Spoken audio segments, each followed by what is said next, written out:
Bom dia, turma. Tudo bem com vocês? E como é que estão os ânimos aí para a prova número 8? Lembrando que a prova número 8 é a última da segunda avaliação, né? Então aí já encerra aí 2/3 das avaliações e depois é só terceira avaliação. Lembrando também que semana que vem, que vai começar a terceira avaliação para a gente, né, os conteúdos, quando a gente vai começar integrais. Então, toda a terceira avaliação vai ser só assunto de integrais. Enquanto isso, nós ainda estamos em máximos e mínimos. Um aviso importante sobre prova também é que a prova de vocês já foi toda corrigida e ela será entregue amanhã, quinta-feira, como normalmente está acontecendo, né? Então, é quinta-feira de 10 ao meio-dia ou de 3 às 5 da tarde, lá na sala 10 de monitoria, lá em cima, que é onde vocês já conhecem, já estão acostumados. Tudo bem? Então vamos começar a nossa aula de hoje. Na aula passada, a gente estava falando sobre máximos e mínimos em conjuntos compactos, né? Então a gente terminou a aula resolvendo aquela questão gigante, né, que não tinha nem quadro mais para a gente fazer. A gente conseguiu finalizar a questão, pelo menos, por mais que eu tenha que ter dado uma acelerada ali no final, mas o que eu fiquei devendo para vocês foi o gráfico dela. Então, eu queria começar a aula de hoje com esse gráfico e depois também eu queria comentar de um erro que eu cometi na aula passada. Mas é um pequeno erro, a gente já vai falar sobre ele, tá bom? Mas primeiro eu queria mostrar aqui o gráfico da nossa função. Então, eu já abri aqui no GeoGebra para a gente. Eu já digitei, inclusive, a função, né, só para a gente dar uma olhada aqui nela. Então, olha só. A nossa superfície é essa daqui. Lembrando que isso é um pedaço da superfície, né? Já que a gente restringiu ali o domínio dela, porque o domínio dela está naquela região D. Qual é a região D? X está entre 0 e 2, Y está entre 0 e 2. Então, por conta disso, que a minha função ela acaba se resumindo apenas nesse pedaço de função aqui, nesse pedaço de superfície, porque eu restringi o meu domínio. Quando eu restringi a minha função a um conjunto compacto e a função é contínua, a gente olhou que, já que eu tenho essas condições, então eu posso afirmar que ela atinge um ponto de máximo e um ponto de mínimo, ambos globais. E nesse caso, a gente calculou quem são esses pontos. Então, para ponto de mínimo global, o ponto que nós achamos foi o ponto 0,5. Quando a função ela assume esse ponto, a imagem dela é menos 0,25. Então, é esse pontinho que está aqui embaixo, um pouquinho abaixo aqui do plano. E já o ponto de máximo global é quando nós temos o ponto 2 em x, 0 em y. Nesse caso, a imagem da função é 10, que é esse ponto B que está aqui em cima. Então, olhando aqui para a superfície, você consegue aqui enxergar o ponto da superfície mais baixo e o ponto mais alto. Então, aí também mostra que a gente conseguiu pelo menos resolver de forma correta a nossa função. Outra observação que eu queria fazer com vocês, gente, lá no início da aula passada, a gente resolveu a fronteira desse conjunto bem aqui, que era o conjunto A, não sei se vocês lembram. No caso do conjunto A, ele pegava todo o primeiro quadrante, porque eu tinha que x e y eram positivos, então a gente fazia aqui, achurava todo o primeiro quadrante. E no caso do meu conjunto A, lembrem que esse pedaço aqui de baixo e esse pedaço aqui de baixo, a gente colocava ele tracejado. Por quê? Porque o x não podia ser 0 e nem o y poderia ser 0. Então, aqui, ó, vou achurar para a gente. E aqui também. Quando eu fui fazer a fronteira com vocês desse conjunto A, eu escrevi assim. Eu escrevi fronte, que é essa zona de fronteira. Eu dividi ela em duas partes, A1 e A2. Aí eu escrevi quem era 1 e quem era 2. No nosso caso, A1, se eu for considerar essa parte aqui de baixo, então nessa parte aqui de baixo, o y é sempre 0. Então, fazer assim, ó, x0 pertencendo ao R2, tal que x maior que 0. Foi isso que eu coloquei. E para o A2, eu coloquei assim, que é essa parte aqui do lado esquerdo, que é onde x é sempre 0. Então, fica 0y pertencente ao R2, tal que y é maior que 0. Pois é, aí foi assim que eu defini a nossa fronteira, nosso conjunto A. Só que aqui eu cometi um erro, um equívoco matemático. Qual foi o erro? É porque se eu disser que a minha fronteira é essa daqui, né, A1 unido com A2, e eu disse que A1 é isso daqui, e A2 é isso daqui, então, em nenhum desses conjuntos, eu considerei a origem. se vocês repararem. Porque, por exemplo, nesse primeiro conjunto, eu considerei que x só pode ser maior que zero. E nesse segundo, eu considerei que y só pode ser maior que zero. Então, em nenhum deles, eu incluí a origem como a fronteira desse conjunto. Aí eu pergunto para vocês, mas a fronteira faz parte... A fronteira não, né? Deixa eu falar, a fronteira faz parte da origem. A origem faz parte da fronteira, sim ou não? É isso que a gente vai analisar agora. Ó. A origem está bem aqui. É esse pontinho bem aqui. Quando é que eu digo que um ponto é um ponto de fronteira? Quando eu considero esse ponto como sendo o centro de uma bola aberta. E eu pego um raio qualquer. E aí, ó, se eu pegar um raio, por menor que seja, digamos que esse aqui é um raio pequenininho, nesse caso, essa bola aberta, ela sempre vai ter pontos que estão fora do meu conjunto, mas também pontos que estão dentro do meu conjunto. Então, nesse caso, a origem também faz parte da fronteira. Então, qual foi o meu erro? Que eu tirei um ponto que fazia parte da fronteira. Então, qual seria a forma certa? A forma certa seria eu colocar assim, ó, por mais que o meu conjunto peça que o x seja maior que zero, mas na fronteira o x ele pode sim ser zero. E o y também. No final, a fronteira do A é igual à fronteira de B. De fato, elas são iguais. A fronteira dos dois tinha que ser iguais. A única diferença é que em a fronteira não faz parte do conjunto. E lá no exemplo B que a gente fez, a fronteira faz parte do conjunto. Então, lembra que aqui, quando eu estava fazendo, eu até cometi um erro, só que depois eu cometi outro erro e não percebi, eu só fui perceber à tarde. Mas acontece, tá, gente? De vez em quando o professor aqui vai estar, te comete erros aí se você perceber qualquer erro, pode falar. Enfim, queria só deixar claro aí essa observação, esse erro que a gente cometeu, tá bom? À tarde eu cheguei a perceber, eu ainda cometi o erro à tarde, mas eu corrigi a tempo. Então, pronto, dito isto, né, vamos para a nossa aula. Eu queria ainda resolver um exemplo com vocês de extremos em conjuntos compactos. Mas esse eu não vou demorar tanto, porque ele é menorzinho, tá? Porque vocês veem que esses problemas demoram um pouquinho, né? Mas esse daqui que eu trouxe já é mais simples, né? Simples não, né? Mas é menos demorado, digamos assim. Então, a gente vai resolver agora o exercício número 3 da aula de vocês, que é esse daí. Ó, então, suponha que essa função aqui, forneça a temperatura de uma placa moldada pelo conjunto E. Olha, esse conjunto E é o mesmo conjunto que a gente fez na aula passada também. Então, aqui eu aproveitei para trazer ele de novo, até para a gente economizar tempo. Então, ó, você tem uma função temperatura, só que essa função temperatura dá a temperatura em uma placa, e essa placa ela é moldada por esse conjunto aqui. Então, ela tem o formato desse conjunto aqui. Então, a gente vai fazer o formato da placa, né, ver como é que ela se comporta, e depois ver a temperatura e dizer em qual ponto da placa a temperatura é a menor. É isso que a gente quer. Então, vou colocar aqui no quadro. A gente vai apagar aqui, tá? Acho que já deu para entender qual foi o erro.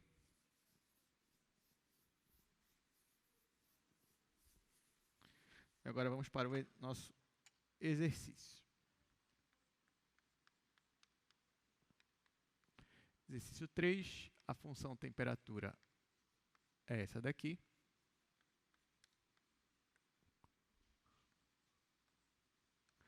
E o meu conjunto que eu estou considerando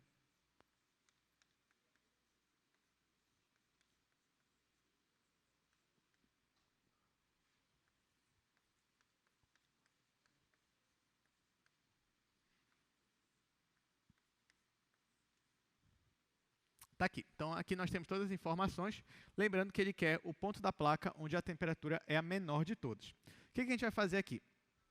Bom, nesse caso, gente, toda vez que você tem um problema de máximos e mínimos em um conjunto, né, eu estou restringindo a minha função em um conjunto, é importante, primeiro, que você saiba em que conjunto é esse, ou seja, qual é o domínio da minha função. Então, a primeira coisa que eu vou fazer é analisar esse conjunto. Só que, claro, como esse conjunto é o mesmo da aula passada, então eu vou já fazer ele aqui para vocês, mas eu só estou pulando essa parte porque a gente já fez, tá bom? Então, ó, como foi esse conjunto que a gente fez aqui na aula passada? Ele é um triângulo e a região dele é mais ou menos isso aqui, ó. Olha, o y ele está entre duas retas, uma reta crescente, que é a reta identidade, e ele está abaixo dessa reta aqui, que é uma reta decrescente. Então, a nossa região fica assim. você vai ter uma reta crescente e você vai ter uma reta decrescente.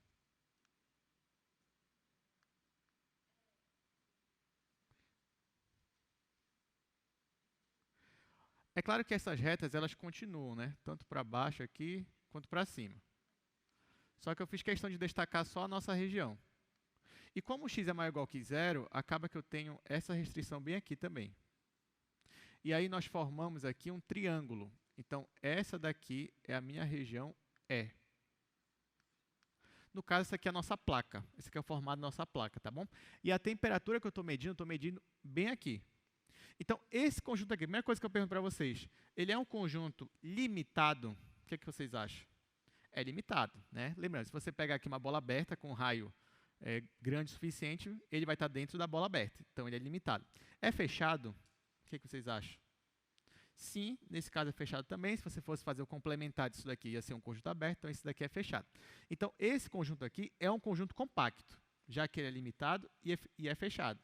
Se ele é compacto, então é possível, o Teorema de Weierstrass diz isso, que eu ache o meu valor máximo global e o meu valor mínimo global. Nesse caso, ele só quer o mínimo global, ele não quer nem o máximo, só quer o mínimo mesmo. Mas a questão poderia pedir os dois, né? Beleza. Então, é nessa região aqui, ó, que eu estou trabalhando.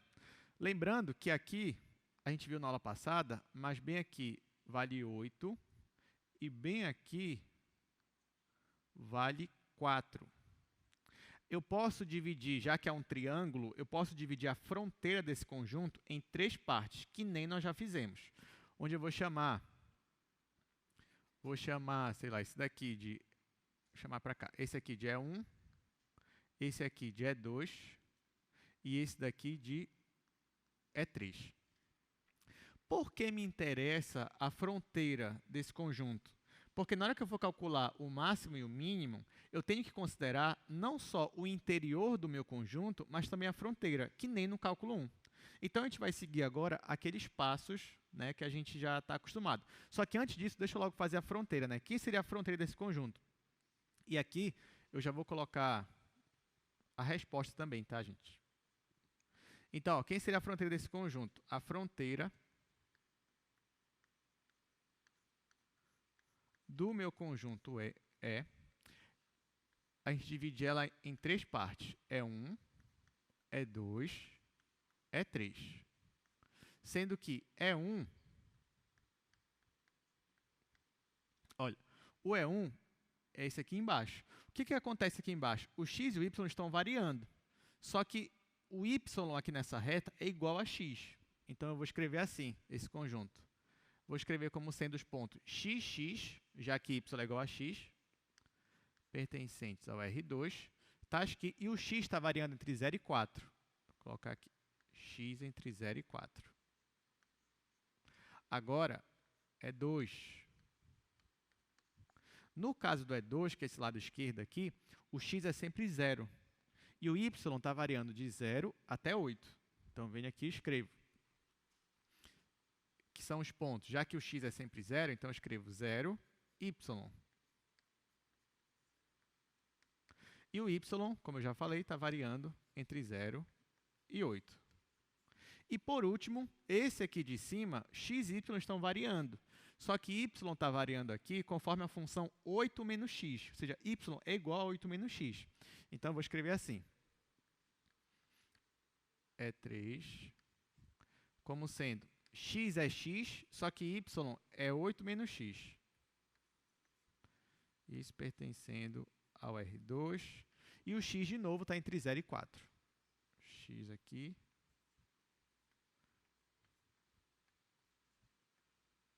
Professor, eu poderia trabalhar com y aqui ao invés do x? Poderia. Você faria a função inversa, teria que ver qual é o intervalo do y nesse caso. Mas aqui seria mais direto mesmo trabalhar assim. Então, a minha fronteira é essa e as 3 arestas do meu triângulo são estas. Ok? Qual é o primeiro passo do algoritmo que a gente trabalhou na aula passada? A primeira coisa que você vai fazer, a primeira coisa mesmo, né, como se fosse um passo anterior ao primeiro, um pré-passo, né, um 0.5 de passo, seria fazer a fronteira. Então, está aqui. Esse, basicamente, é o primeiro passo, você conhecer a sua fronteira, já que você vai trabalhar com ela. Agora sim, qual é o primeiro passo daquele algoritmo? É você buscar pontos críticos para essa função aqui. Então, esse é o primeiro passo. Então, vou vir aqui, vou começar a fazer esse passo aqui. Vou escrever assim, ó, ponto, ou pontos, né? Pode ser que seja mais de um. Tá, então a primeira coisa que eu vou calcular são os pontos críticos. Como essa função é polinomial, então você já sabe que essa função, a única chance dela ter ponto crítico é quando o gradiente é igual ao vetor nulo. Então, venho e calculo o gradiente dela. Então, eu faço assim, ó, o gradiente da minha função t tem que ser igual ao meu vetor nulo. Quem é o gradiente? É o vetor formado pelas derivadas parciais. Então, eu vou derivar em relação a x e vou derivar em relação a y. Quando eu derivo essa função em relação a x, isso vai zerar, e aqui vai ficar menos 2x.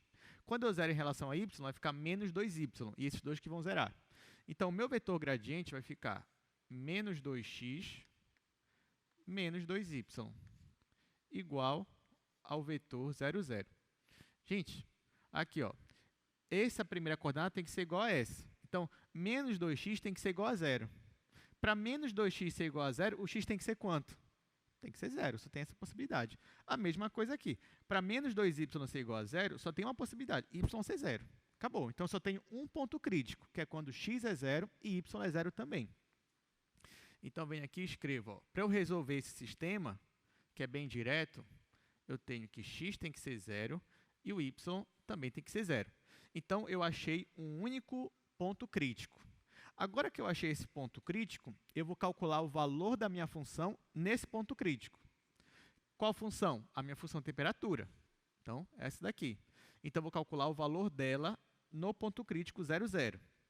Então, venho aqui e vou calcular o t de 0, 0.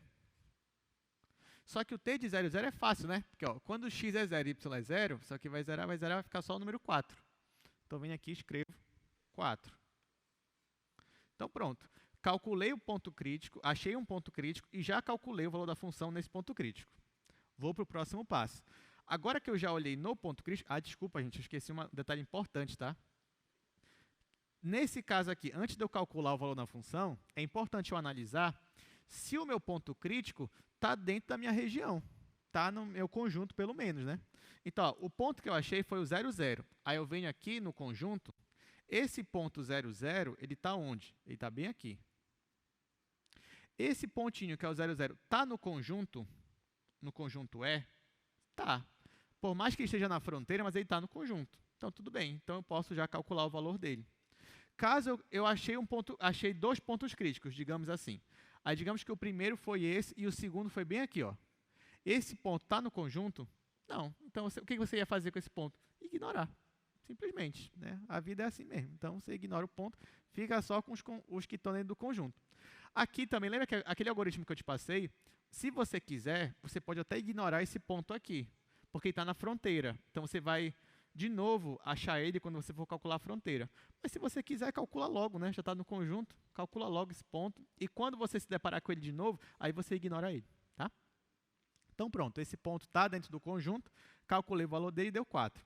Agora, eu vou olhar para a fronteira. E eu quero calcular o valor da minha função na fronteira, porque pode ser que o máximo e o mínimo estejam na fronteira. Para eu fazer isso, como o meu conjunto é um triângulo, eu vou usar uma estratégia. Qual é a minha estratégia? Eu vou primeiro calcular a função nos vértices do triângulo. E depois eu vou olhar só para as arestas, tirando os vértices, tá? Isso vai me ajudar a ganhar tempo. Então, ó, vou calcular cálculo de t, que é a nossa função t. Onde é que eu vou calcular primeiro? Nos vértices. Vou colocar assim. Nos vértices.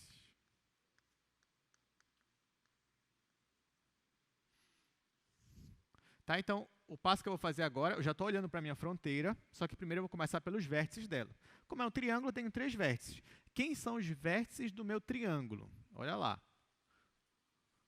Bom, o primeiro vértice é esse daqui, que é o ponto 0, 0, que a gente já até calculou, porque ele é o ponto crítico.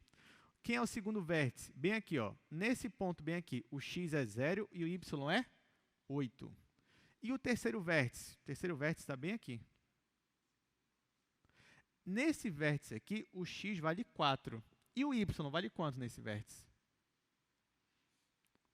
Aqui não é a função identidade? Aqui embaixo?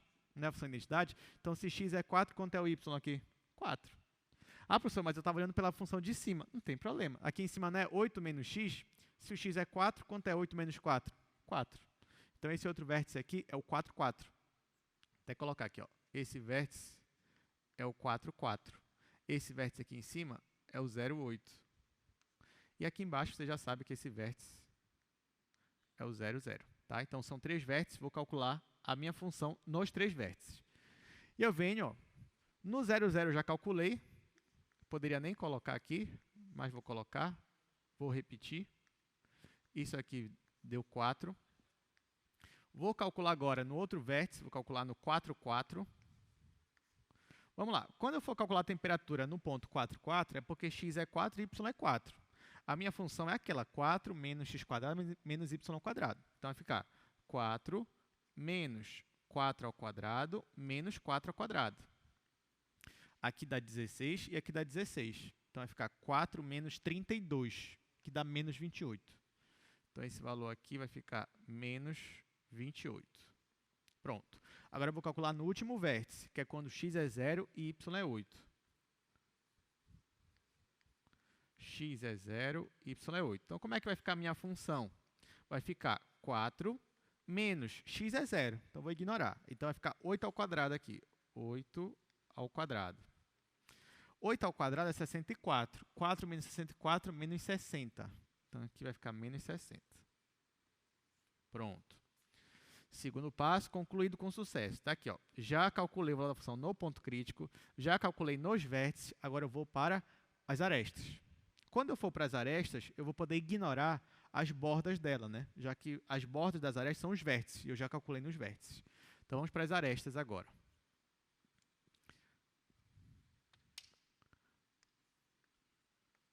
Cálculo de T nas arestas.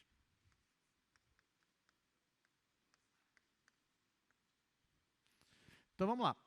Primeiro eu tenho que escolher uma aresta, né? Tenho 3 ali. Eu vou começar pela número 1. Então, vou começar aqui em E1 primeiro. Tá. Na fronteira E1, o que está acontecendo, gente? Olha, E1 eu escolhi de baixo aqui, tá? Nessa fronteira E1, o y é igual a x. Ó, na fronteira E1. Quem são os pontos da fronteira E1? Os pontos x, x. Então, são esses pontos que eu vou substituir aqui, x, x. Lembrando que o x ainda está variando entre 0 e 4. Então, nessa fronteira, a minha função t, ela vira uma função assim, ó, t de x, x. Se é x, x, como é que vai ficar a minha função? Vai ficar 4 menos x quadrado menos x quadrado. E aqui vai ficar 4 menos 2x quadrado. Claro, quando eu digo que y é igual a x, essa função aqui se torna uma função de uma única variável. Então, eu vou chamar ela aqui, ó, de t1 de x. Tá? Então, nessa fronteira aqui, ó, nesse conjunto E1, eu tenho os pontos x, x. Se y é igual a x, a minha função temperatura vai ficar assim, que é uma função que só depende de x.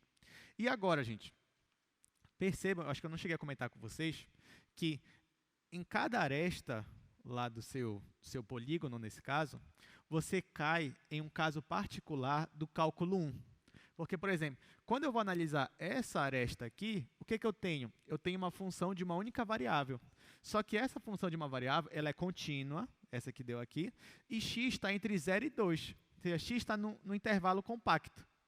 Então, isso que a gente está fazendo aqui é do cálculo 1.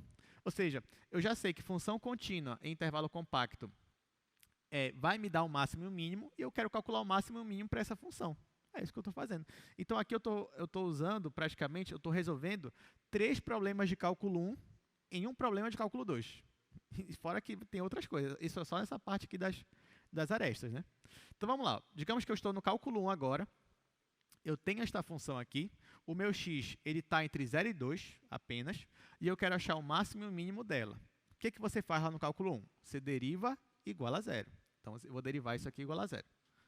Aí eu venho aqui, ó, vou calcular o T', né, linha de x.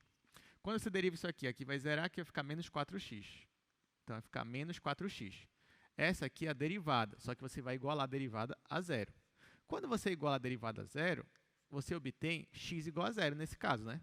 Ó, porque você tem menos 4x igual a zero, então x só pode ser zero. Está aqui. Então, ó, qual foi o ponto crítico que você achou para essa função? Você achou o ponto crítico para x igual a zero. Só que quando x é zero, quem é a tua função t? Não é t de 0, 0?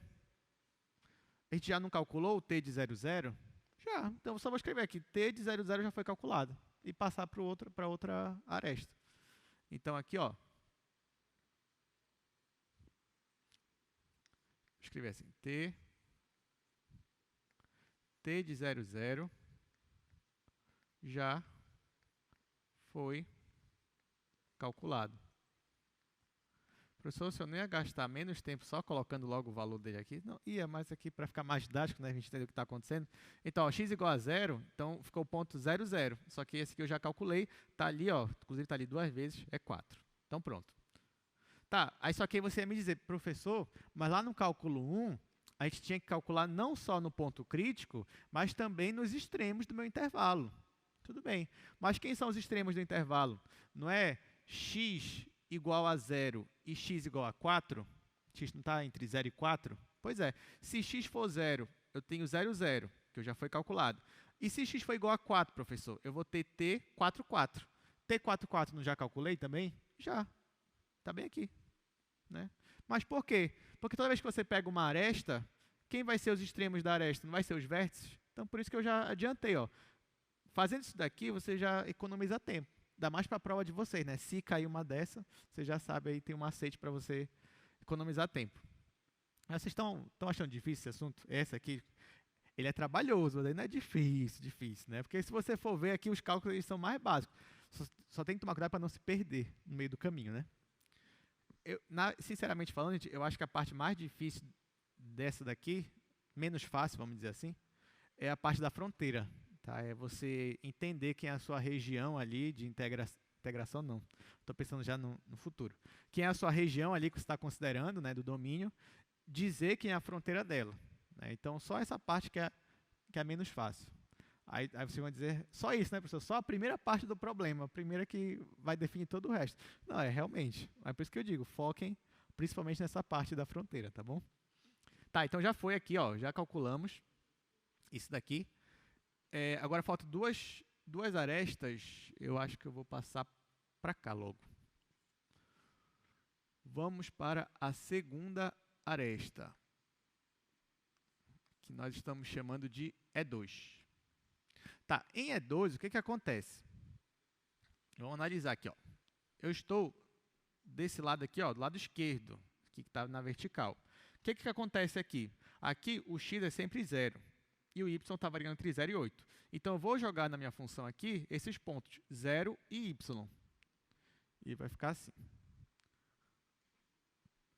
Vai ficar t de 0 y. Tá, se o x é 0, a minha função temperatura vai ficar 4 menos y ao quadrado. Essa função aqui, obviamente, só depende de y. Então, eu vou chamar ela aqui ó, de T2. T2 de y. Pronto. Eu quero achar, que voltei para o cálculo 1, quero achar o máximo e o mínimo para essa região aqui, para essa função. Vou derivar igual a 0. Quando eu derivo esta função, aqui vai ficar menos 2y. E quando eu igualo isso aí a 0, o que eu obtenho? Eu obtenho y é igual a 0. Mais, vou colocar assim, mais. Se o y é 0, aqui vai ficar t de 0, 0. Só que a gente já calculou. Então, coloca assim, mais t de 0, 0 já foi calculado. Então, pronto. Então, até agora, nenhuma novidade, né? poderia ser que aparecesse um ponto aqui que realmente a gente ainda não calculou, e o que você faria? Calculava. Simples assim. Última aresta, né? Aresta número 3. Em E3. Nessa aresta de número 3, o que está acontecendo? Ó? Por isso que eu digo, cuidado. Essa primeira parte é o que vai definir todo o problema. Quem é a aresta de número 3? Essa daqui. Ó. O que acontece nela? Nela, o y é igual a 8 menos x. Então, nessa função aqui, eu vou jogar esses pontos aqui. Ó. X, 8 menos x. Aí eu escrevo aqui, ó, t de x e 8 menos x. Aí, como é que vai ficar a minha função nesse caso? Vai ficar 4 menos x quadrado, menos, no lugar do y é 8 menos x, então vai ficar menos 8 menos x ao quadrado. Não esqueçam o parêntese. Então, como é que vai ficar a minha função nesse caso? Essa é a minha função, x, 8 menos x. Vai ficar 4 menos x quadrado. Aqui eu tenho que fazer o quadrado do primeiro, menos 2 vezes o primeiro pelo segundo. Uma dica, tá? Coloca entre parênteses para você não se confundir depois com os sinais. Então, eu vou manter ainda o parênteses aqui e vou desenvolver esse binômio. Então, vai ficar quadrado do primeiro, 64, menos 2 vezes o primeiro pelo segundo, 16x, mais o quadrado do segundo. Aí, agora tem esse menos aqui que vai trocar o sinal de todo mundo. Então, a minha função, x, 8 menos x. Aqui, ó, já vou fazer um pouquinho mais direto. Ó. Aqui eu vou ter menos x quadrado. Menos x quadrado com menos x quadrado vai ficar menos 2x quadrado. Vai ficar menos 2x quadrado. Aí aqui, ó, o menos com esse menos daqui vai ficar mais. Então, mais 16x. E aqui vai ficar menos 64. Menos 64 mais 4 vai ficar menos 60. Então, menos 60. Então, no final, depois que eu desenvolvi, a minha função aqui se tornou uma função de uma só variável, que é a variável x nesse caso. Vou chamar de T3. Então, o que eu vou fazer? Eu vou derivar igual a zero. Eu venho aqui, derivo. Para eu derivar isso aqui vai ficar menos 4x, mais 16, mais 16, aqui vai zerar. Então, vou derivar igual a zero. Isso daqui, ó, vai me dar x. Quando você resolve isso daqui, gente, ó, você pode resolver normalmente, né? Mas também, ó, você quer um número que multiplicado com menos 4 e somado mais 16 vai dar zero. Que número é esse? É 4. Porque 4 vezes menos 4 é menos 16. Mais 16 é zero. Então, aqui, ó, o x é 4.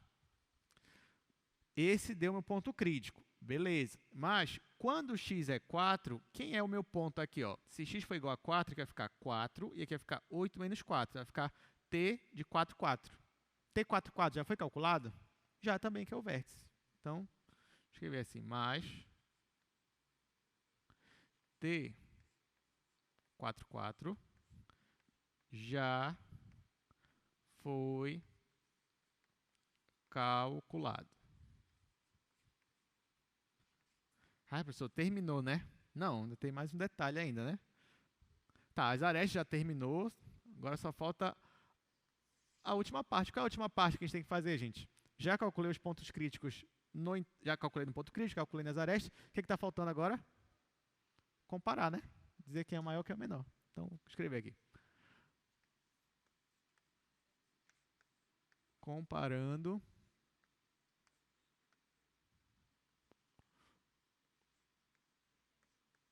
os valores. Então, vamos lá. Olha, esse daqui que eu obtive já foi calculado, então vou ignorar ele. Esse aqui também já foi calculado, vou ignorar ele. Vem aqui para o segundo quadro. Aqui já foi calculado também, vou ignorar ele. Só restou os vértices e bem aqui, ó, o meu ponto crítico. Só que o meu ponto crítico é o 0, 0, que também é vértice. Então, só restaram esses três aqui para a gente comparar. Então, desses três aqui, quem é o máximo global? Primeiro, o segundo ou o terceiro? Primeiro, né? Ó, deu valor 4. Aqui deu negativo, negativo. Então, esse daqui é o máximo global. E quem é o mínimo global aqui? menos 60, é o último, né? Então, é esse daqui. Aí você poderia me dizer assim, professor, mas o senhor fez tudo isso, né? Todos esses cálculos aí, 3, 4, o senhor encheu, mas eu já sabia quem era o máximo global. Por quê? Porque a função não era isso daqui, ó. 4 menos x quadrado menos y quadrado. Colocava o menos em evidência, ficava x quadrado mais y quadrado. X quadrado mais y quadrado sempre é não negativo. Então, para essa função, o máximo global dela é sempre 4. Poderia fazer isso na prova? Poderia. Sem problema nenhum, desde que você justificasse matematicamente. Então, realmente, o máximo global aqui é 4. Mas, lembra que na questão ele não pede o máximo global, ele nem quer saber a temperatura máxima, ele quer saber a temperatura mínima. Né? Então, por isso, que o que vai nos interessar mesmo é isso daqui. Ó. Então, qual é a temperatura mínima? Menos 60. Onde é que ela acontece na placa? Ela acontece na pontinha da placa, no vértice do meu triângulo, no vértice de cima. Então, naquele pontinho ali, já quase saindo da placa, na pontinha é que você tem a temperatura mínima. Então, eu vou colocar, né? Vou escrever assim, então, né? Menos, ele não diz se é graus Celsius, né? Tá, vou colocar menos 60. É a que vou abreviar, temperatura mínima e é atingida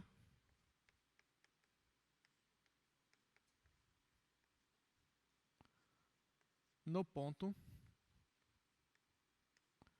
Qual é o ponto? 0 e 8. Tá? Então, essa é a resposta, né? Já que isso aqui é o mínimo global, então o mínimo global é menos 60. Quem é o ponto de mínimo global? 0,8. E o valor é esse, temperatura mínima, ponto onde isso aqui ocorre. E agora sim a gente encerra a nossa questão. Gostaram, gente?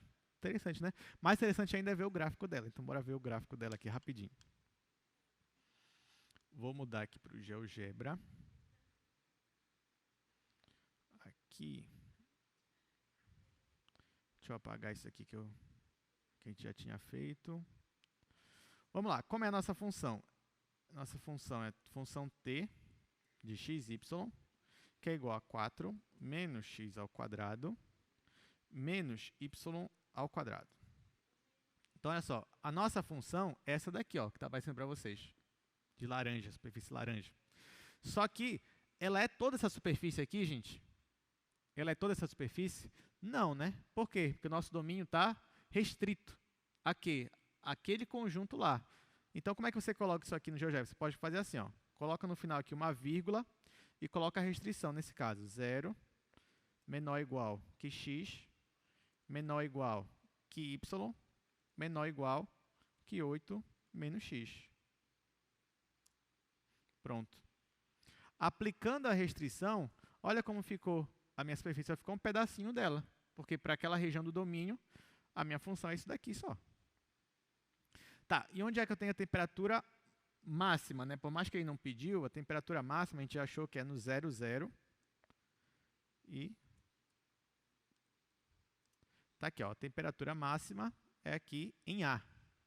E a máxima que ela atinge é 4. 4 kelvins, 4 graus, e não diz o que é. Tá, e a mínima? A mínima é para 0,8. E aqui a temperatura em 0,8. Tá aqui o valor de menos 60. Aqui não está aparecendo, né? Porque está lá embaixo, ó. Deixa eu dar um zoom aqui, ó. Tá lá, pronto, tá aqui, ó. Então, ó, a gente percebe claramente que, de fato, A é um ponto de máximo, A é o máximo global e B é o mínimo global. Legal, né? Então, bem interessante. Sabia que vocês iam gostar. Então, vamos lá. Agora vamos para o nosso próximo assunto. Vamos falar sobre multiplicadores de Lagrange. Com esse assunto, nós encerramos todo o conteúdo da segunda avaliação. É com esse assunto também que a gente vai se despedir, por enquanto, né, de derivadas e dessa parte também de máximos e mínimos. Então, por enquanto, estamos em dia com o nosso conteúdo, né? Tá tudo certinho. E vamos, então, terminar aqui essa parte de derivadas e máximos e mínimos. Gente, então, por mais que o nome possa parecer estranho para vocês, multiplicadores de Lagrange, ainda é um assunto primordial quando a gente está falando de máximos e mínimos de uma função. Tá? Então, na verdade, a motivação por trás dos multiplicadores de Lagrange é quando você quer achar o máximo e o mínimo de uma função, só que com uma certa restrição. Né? Então, vou dar um exemplo para vocês aqui. Um exemplo que você já conhece, na verdade. Né? Vou dar um exemplo aqui só para a gente se motivar.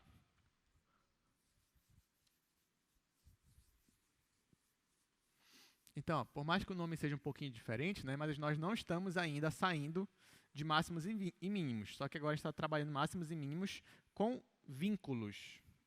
É essa a ideia aqui por trás do multiplicador de Lagrange. Tá? Então, gente, a nossa ideia aqui agora é você maximizar ou minimizar uma função, só que essa função está vinculada a uma outra função. Então, você tem duas funções. Você tem uma que você quer otimizar e você tem outra que é um vínculo para essa. Então, é como se você dissesse assim, olha, eu quero que você minimize essa função, só que essa função tem que obedecer essa outra função. Aí você fala, mas isso não é estranho, professor? Não é, porque isso que a gente estava fazendo até aqui, a gente fez vários exercícios desse tipo. Por exemplo, né, vou dar um exemplo que eu acho que vocês lembram, vocês vão conhecer.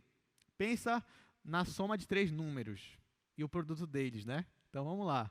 Você tem aqui uma função, que é a função P, que é o produto de 3 números. Então, você quer... O que essa função vai fazer? Ela vai pegar 3 números e multiplicar entre si. Então, você vem e escreve aqui. X vezes Y vezes Z. Essa função aqui você quer maximizar, ou seja, você quer o maior valor possível para ela. Só que, claro, se eu não te der nenhuma condição, aí não vai ter. Né? O maior valor é infinito. Basta você pegar...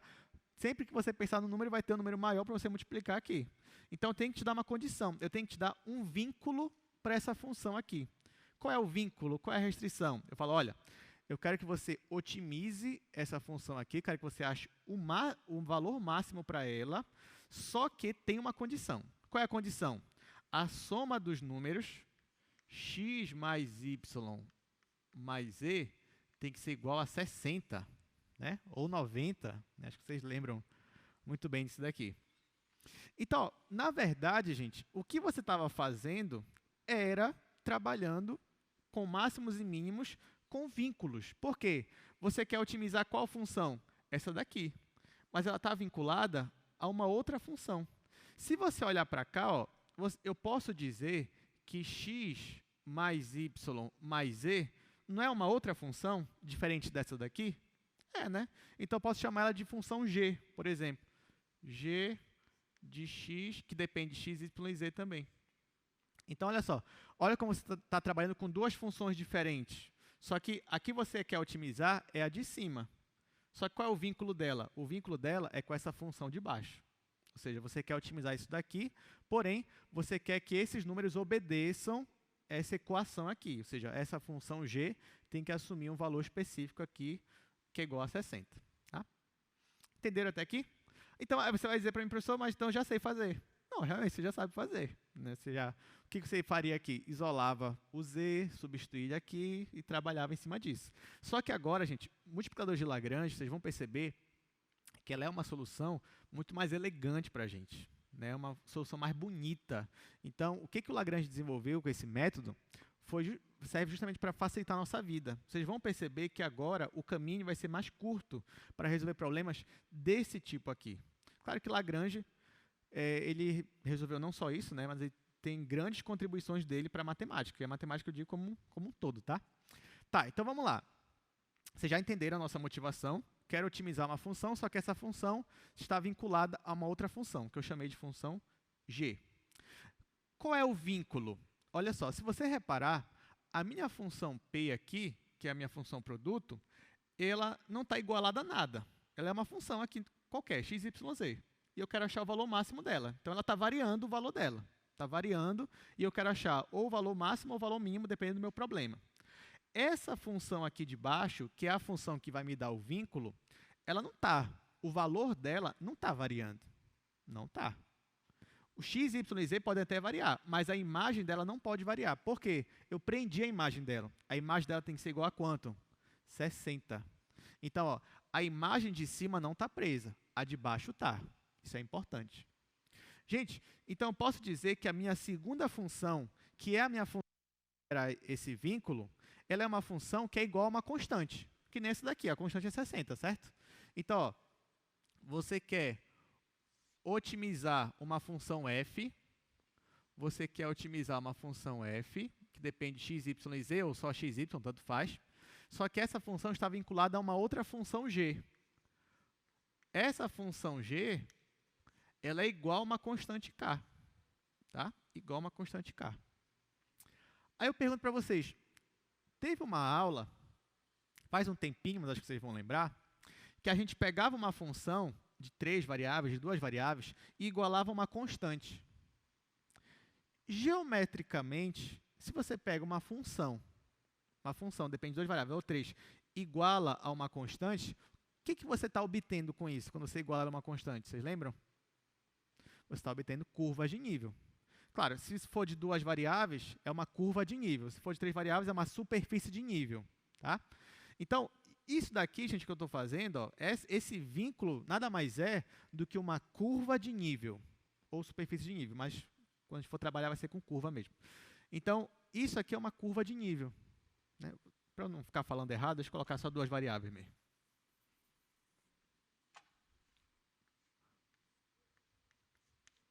Então, olha só. Eu tenho essa função que eu quero otimizar e eu tenho esse vínculo. Só que esse vínculo aqui nada mais é do que uma curva de nível. Essa curva de nível é a mesma da função f? O que vocês acham? A curva de nível que eu quero é da função f ou é da função g? Da função g. Então, cuidado. Essa curva de nível aqui é outra. Não é igual a curva de nível que vai estar aqui. Essa daqui eu nem estou usando curva de nível, só estou usando a função qualquer. Tá? Então, na realidade, gente, quando eu estou trabalhando com um problema desse, que vocês conhecem, o que vocês estão fazendo é, eu quero pegar todos os pontos da minha função f, só que esses pontos, eles têm que estar dentro de uma curva de nível, de uma outra função g.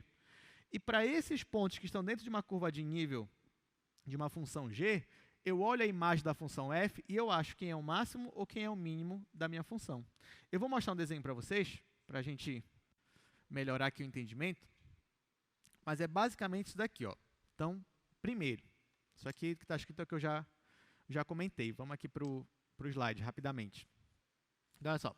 Suponha que queremos determinar os valores extremos de uma função f, só que essa função f está sujeita a uma restrição dessa forma aqui. Né? Só que isso aqui é uma curva de nível. Então, ou seja, queremos achar os valores extremos de f entre os pontos do domínio de f que pertencem à curva de nível, g de xy igual a k. Olha essa imagem aqui que eu acho que vai ficar mais fácil para vocês entenderem. Olha só essa imagem aí, por exemplo. Tá? Veja bem. Olha um pouquinho, já vou comentar.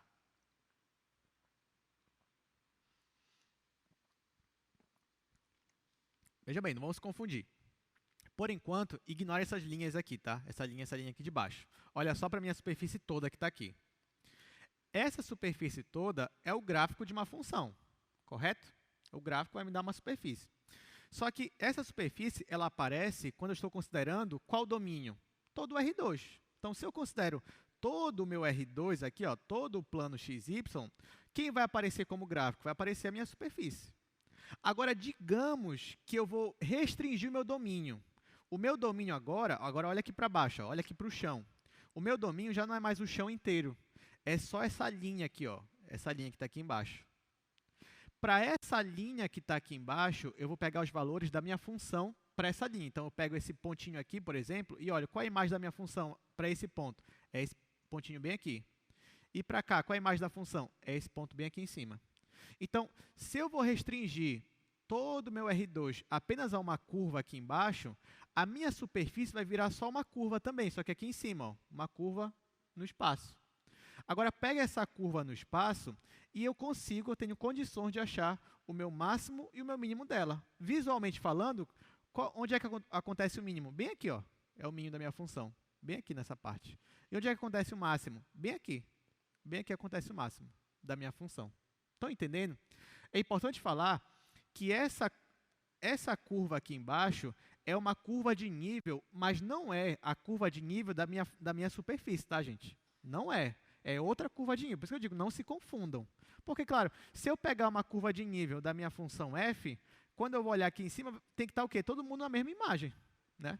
Então, essa curva de nível aqui, ela é outra.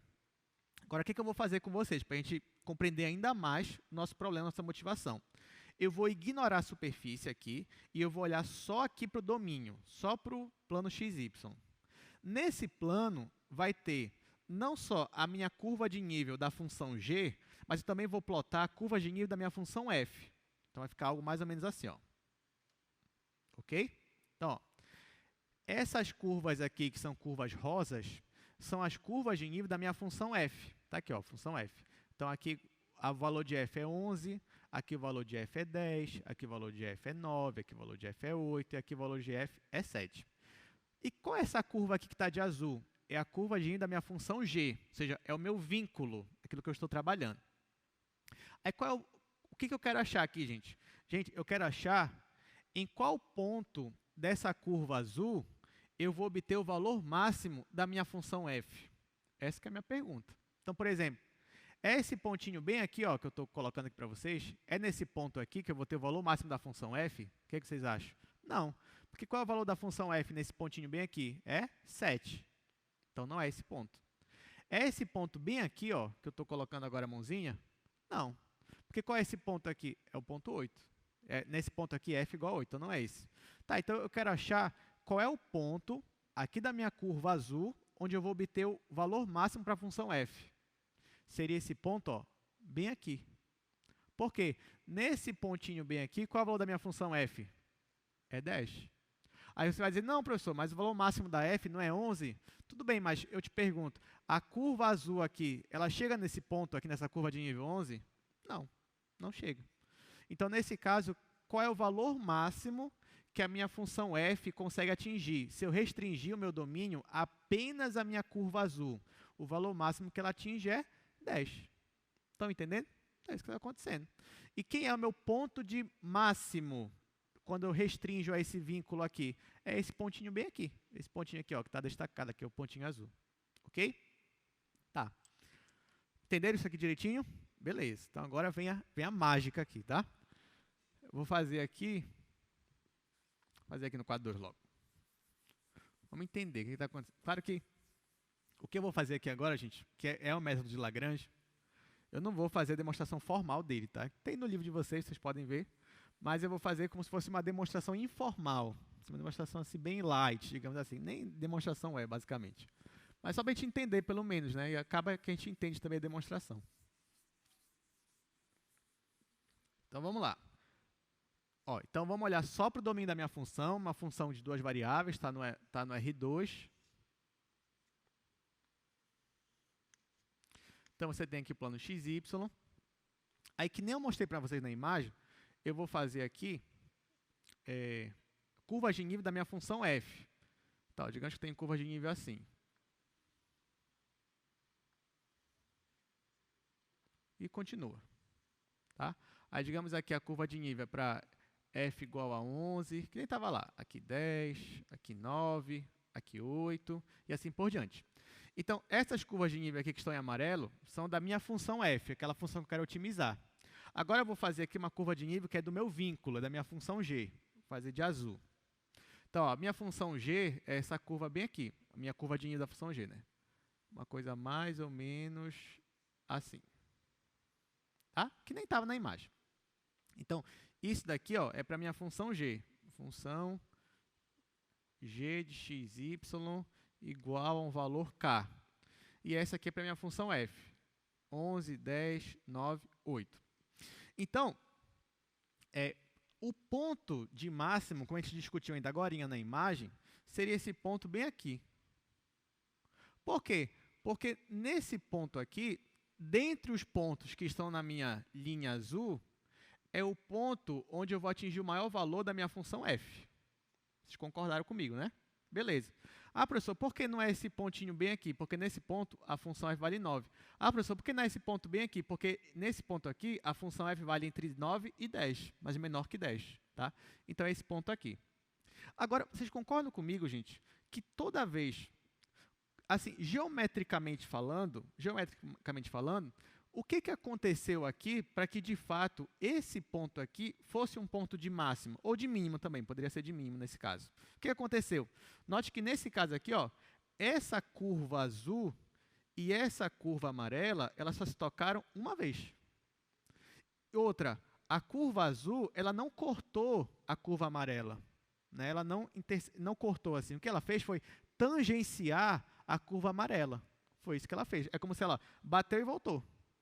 Mas por que isso é importante? Porque digamos que ela chegasse bem aqui e continuasse, cortasse aqui, ó, tracei já aqui para vocês, digamos que parou aqui e ela continuasse. Se ela continuasse, esse ponto aqui seria o ponto de máximo? Não, porque se ela continuasse para cá, eu ia ter outras curvas de nível com valores entre 10 e 11, maior que 10. Então aqui não seria o ponto de máximo. Então, por isso que toda vez que você tiver essas curvas, claro, estou usando curvas suaves e tudo mais, sem descontinuidades, né? O nosso ponto de máximo ou ponto de mínimo vai acontecer quando essas curvas de nível, elas se tangenciam, elas se tocam só uma vez, desse modo de que bate e volta, digamos assim, tá? Então, é o que está acontecendo nesse ponto aqui, ó. A minha curva azul, ela bateu nessa curva de nível, só que ela já voltou, ela encostou só uma vez nela, foi e voltou. Então, aqui eu vou ter um ponto de máximo, nesse caso, um ponto de máximo. E é um ponto de máximo global, né, se eu considerar que todo mundo que só está nessa curva aqui, nessa curva G. Beleza. Então, geometricamente falando, você já entendeu que o ponto de máximo ou mínimo vai acontecer quando essas curvas de nível, a curva de nível da função G com a curva de nível da função f, elas se tangenciam. Nesse ponto aqui, já que elas estão se tangenciando, eu posso afirmar que a reta tangente aqui é a mesma. Ou pelo menos paralelo, né? Está uma em cima da outra. Então, eu posso dizer que, bem aqui, ó, eu tenho a mesma, digamos, reta paralela aqui. Ou reta tangente, desculpa. Já que estão se tangenciando.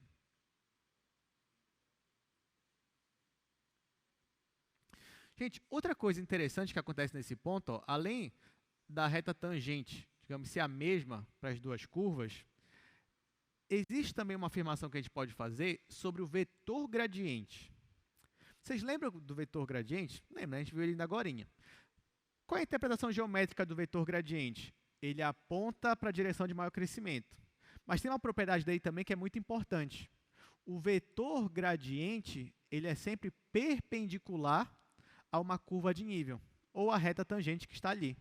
Então, por exemplo, nesse caso aqui, ó, se eu quero saber qual é, por exemplo, o vetor gradiente dessa minha função f, nesse ponto, esse vetor gradiente ele tem que ser perpendicular a essa reta que eu coloquei. Então, nesse caso, ó, vou fazer o vetor gradiente. Digamos que o vetor gradiente esteja para cá. Poderia ser para lá? Poderia, mas como eu já coloquei aqui que está crescendo nessa direção, então já sei que o vetor gradiente está para cá. Tá? Então, bem aqui, ó, eu vou ter o vetor gradiente da minha função f, neste pontinho aqui. Tá? Nesse pontinho eu vou chamar esse pontinho de x0, y0. Só que, gente, para esse ponto aqui, essa reta tangente é a mesma, tanto para essa curva de nível que está em amarelo, quanto para a minha curva de nível que está em azul. Então, se eu fosse fazer o meu gradiente da minha função g, eu só tenho duas opções para ele. Ou ele também vai estar apontado para cá, ou para cá. Então, digamos que eu fiz aqui o vetor gradiente da minha função g, digamos que ele apontou para cá. Então, esse aqui é o meu vetor gradiente da minha função g nesse mesmo ponto, tá? Ó, nesse caso aqui, o que eu quero que vocês entendam é, nesse ponto onde as curvas estão se tangenciando, se eu for fazer o vetor gradiente de ambas as funções, esses vetores de gradiente, eles têm que ser o quê? Obrigatoriamente, já que a reta tangente é a mesma. Então, eles são o quê? Paralelos. Vão ser paralelos. Porque ó, a reta tangente que está passando aqui é a mesma para as duas curvas. E o vetor gradiente, ele é sempre perpendicular à reta tangente. Né? Ele é sempre perpendicular à curva de nível. Então, nesse caso aqui, ó, qual é a condição que eu tenho? Que os vetores gradientes, eles têm que ser paralelos entre si. Lembrando, gente, que tanto o vetor aqui gradiente de f, ele poderia apontar tanto para cá quanto para cá, tá? E o vetor g também poderia apontar tanto para cá quanto para cá. Não tem problema. em ambos os casos, todas as possibilidades que eu tenho aqui, os vetores gradientes vão ser sempre paralelos. Então, sabendo disso, eu posso afirmar que eu vou ter um ponto de máximo ou mínimo quando os vetores forem paralelos. Ou seja, quando eu tiver isso aqui, ó, quando o gradiente de f, nesse ponto aí, for paralelo, isso aqui é um vetor, né, a gente já sabe disso, for paralelo, aqui vetor ao gradiente de g, nesse mesmo ponto. Se dois vetores são paralelos, significa que eles são iguais a menos de uma constante. Um é múltiplo do outro. Então, posso escrever, ó, isso aqui implica que o gradiente de f, nesse ponto que eu estou considerando, é igual a um múltiplo aqui que eu vou chamar de lambda, gradiente de g. Tá? Então, ó, nesse caso, se eu tenho um vínculo, eu quero minimizar ou maximizar uma função que tem um vínculo, que tem outra função aí vinculada com ela, e eu quero achar pontos críticos, os pontos de máximo e mínimo, vão ser pontos que satisfazem essa condição aqui. O gradiente da minha função f é igual a um múltiplo aqui, é igual a uma constante, vezes o gradiente da g. Por quê? Porque os gradientes têm que ser paralelos entre si. Esse lambda aqui, gente, ó, esse lambda é o que nós vamos chamar de multiplicador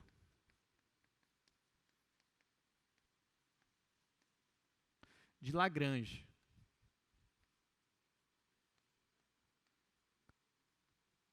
Então, se eu perguntar, calcule, determine o multiplicador de Lagrange, o que eu quero que você ache o valor dessa constante aqui. Tá? Então, o método dos multiplicadores de Lagrange, ele se resume a essa equação aqui, a esse raciocínio que a gente acabou de trabalhar aqui.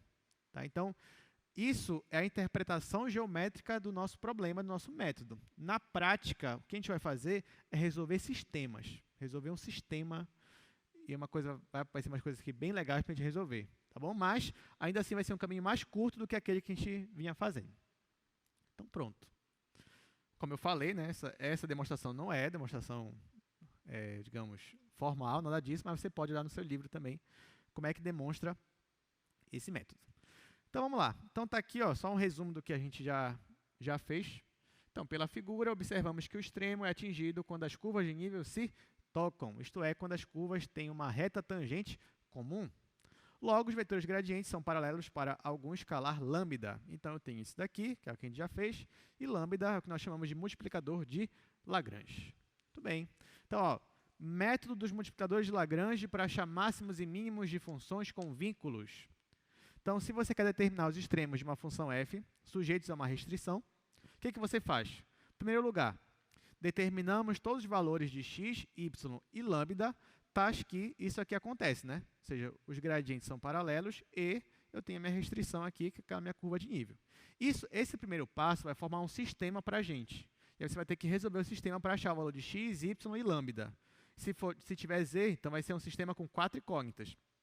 Aí você vai ter que achar x, y, z e lambda.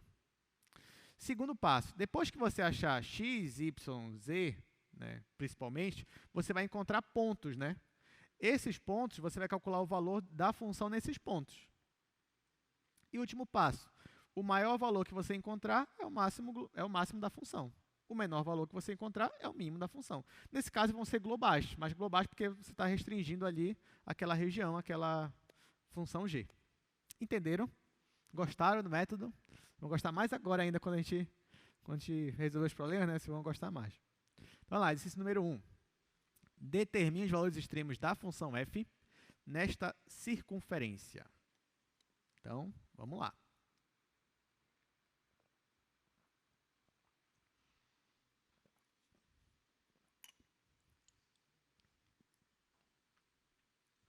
Bom, vou fazer aqui no primeiro quadro.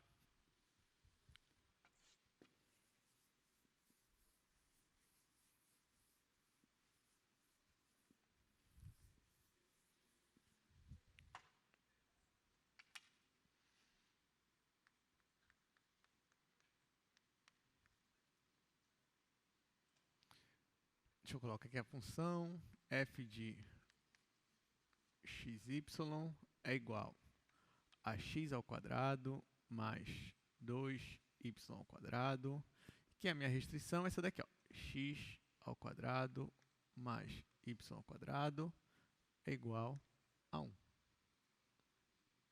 Pronto, as informações estão todas aqui. Agora, o que eu quero achar? Eu quero achar o máximo e o mínimo desta função, só que essa função está restrita à minha circunferência, de centro 0 e raio 1. É isso que está acontecendo. Então, o que eu faço aqui, gente? Vou usar métodos multiplicadores de Lagrange. Então, primeiro, eu vou identificar quem é a função que eu quero otimizar e quem é a função ali que é o vínculo, né? A função que eu quero otimizar é a minha função f. Ele já disse diretamente para a gente. E esse daqui é o nosso vínculo. Então, eu vou chamar esse lado esquerdo aqui, ó, de função g. Então, é uma função g que só depende de duas variáveis, x e y. Então, é uma função g de x e y. Então, qual é o primeiro passo que eu vou fazer? Eu vou calcular o gradiente, tanto da minha função f, quanto da minha função g. Então, esse é o primeiro passo. Venho aqui, ó, primeiro. Claro que o passo a passo que eu coloquei lá, eu vou estar seguindo ele, mas aqui eu vou colocar uns passos a mais só para tentar ser um pouco mais didático com vocês. Então, vamos lá. Passo número 1, cálculo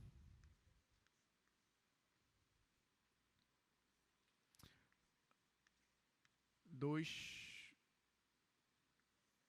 gradientes. Aqui eu vou abreviar. Pronto. Cálculo dos gradientes. Então, ó, que gradiente eu vou ter que calcular? De f e de g. Só que gradiente é fácil, porque é só derivar parcialmente, né? Então, por exemplo, quem é o gradiente da minha função f? Vai ser um vetor. Aqui eu vou derivar em relação a x, vai ficar 2x. Então, vai ficar aqui 2x. Aqui eu vou derivar agora em relação a y, vai ficar 4y. Então, esse aqui é meu gradiente de f. Tem que calcular também o gradiente de g. Então, venho aqui. Vou calcular o gradiente da minha função g. E aqui, ó, a função é essa. Então, derivando em relação a x, 2x. Em relação a y, 2y. Então, vai ficar 2x, 2y. Tá? Então, ó, a primeira parte é bem simples, né? Você calcula aqui os gradientes. Segunda parte, eu vou resolver um sistema. Tá, vou fazer para cá.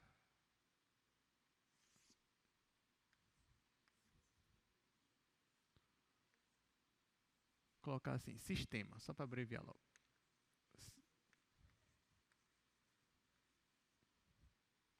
Gente, como é que você forma um sistema? Você vai usar aquela equação. Qual é a equação? O gradiente de f tem que ser igual a lambda gradiente de g. Tá?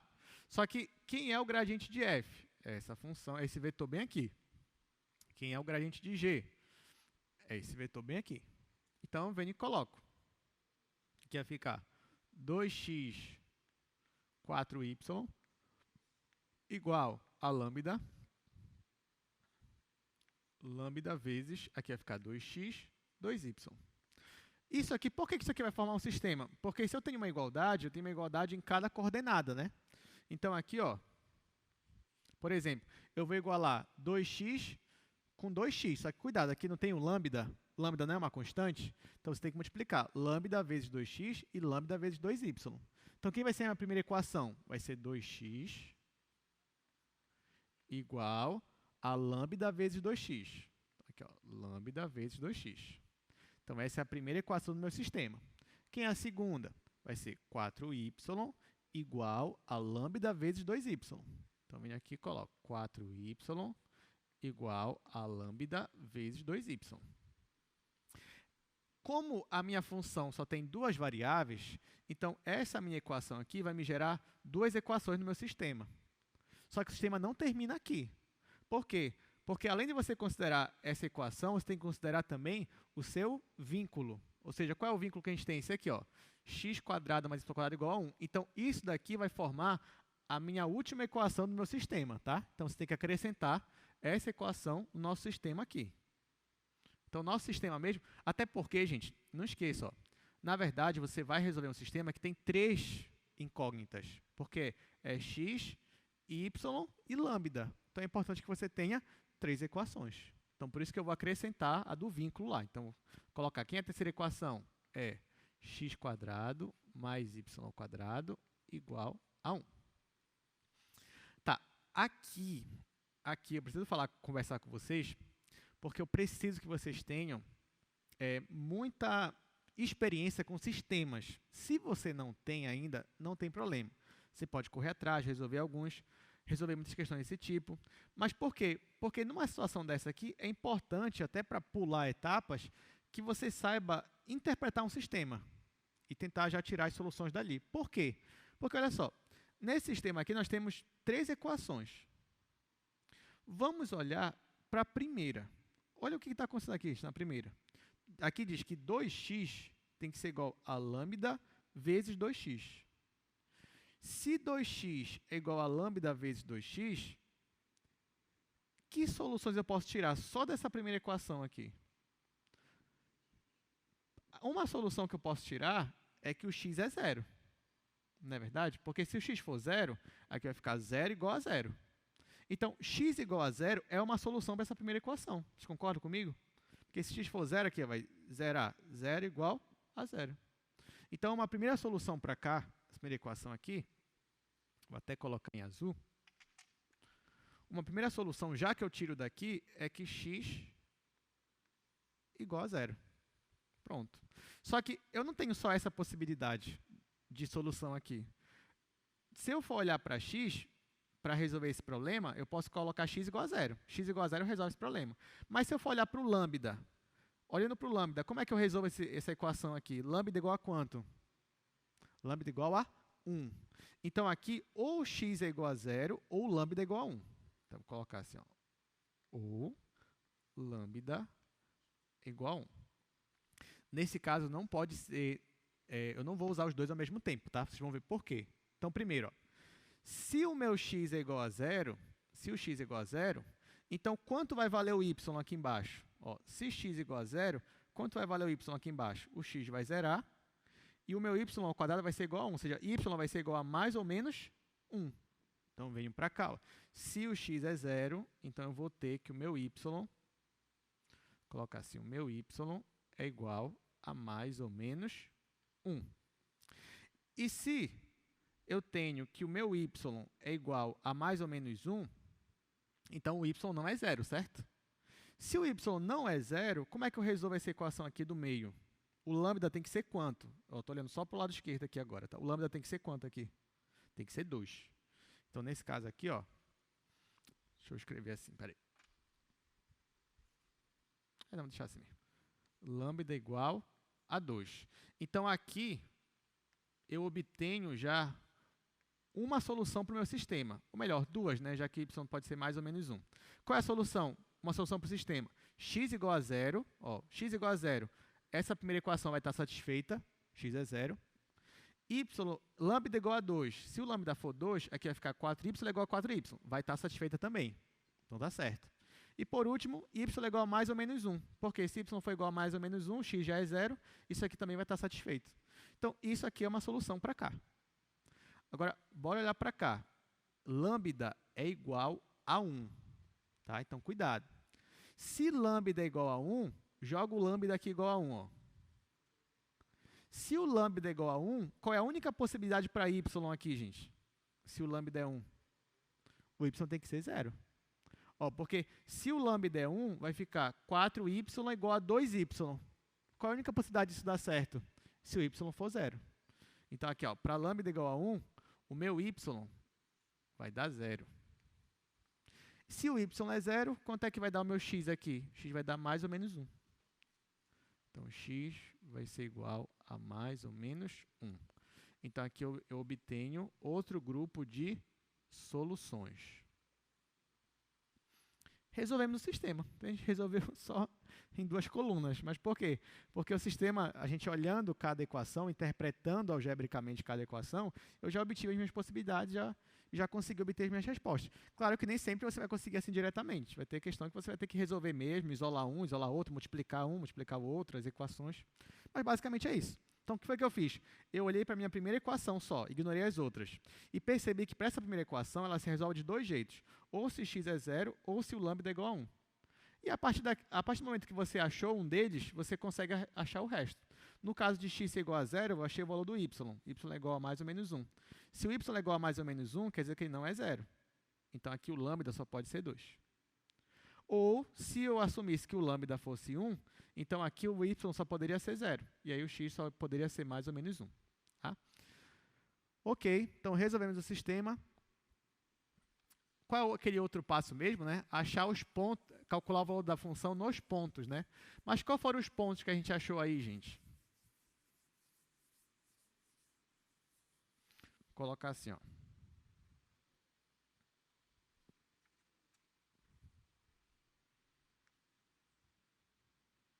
Vou colocar assim primeiro.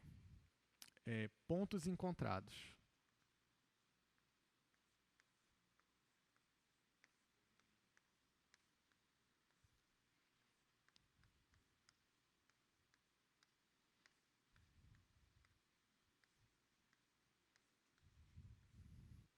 Vamos lá.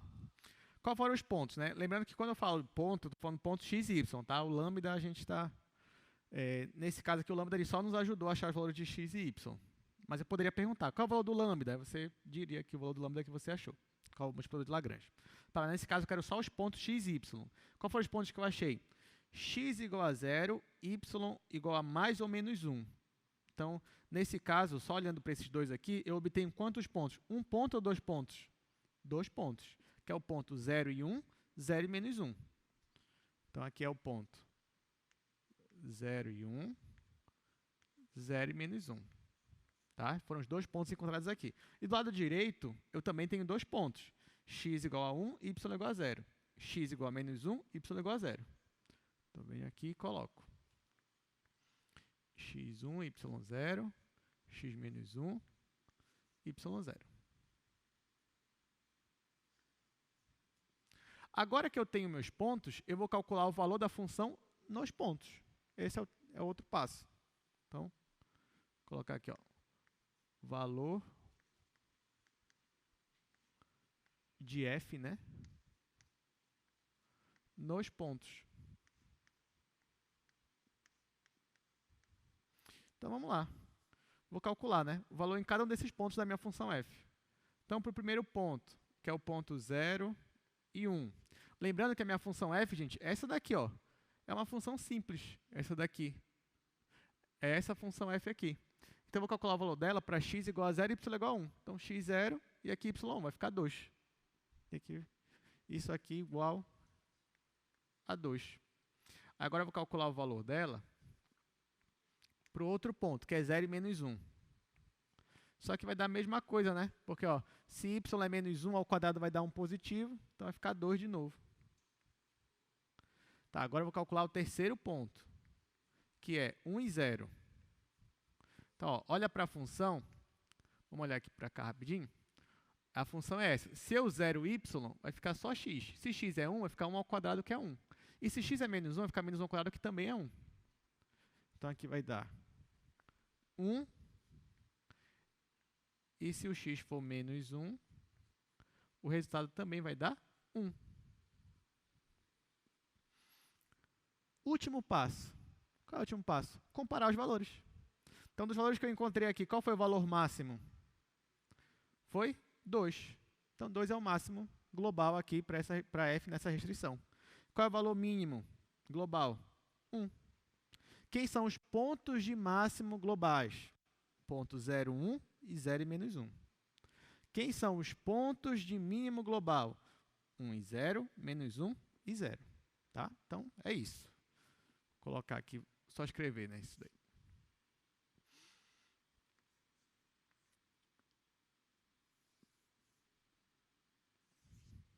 Vou colocar assim, comparando os valores.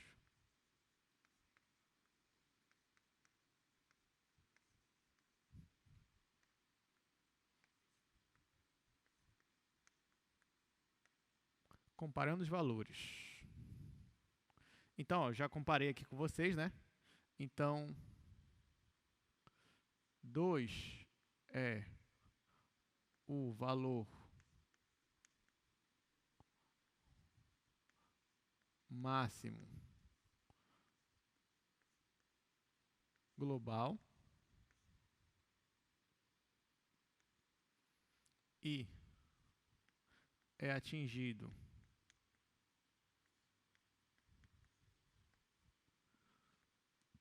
nos pontos 0, 1 e 0 menos 1.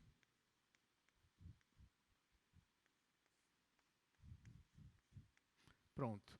Aí eu vou colocar assim, 1 é o valor mínimo global e é atingido nos pontos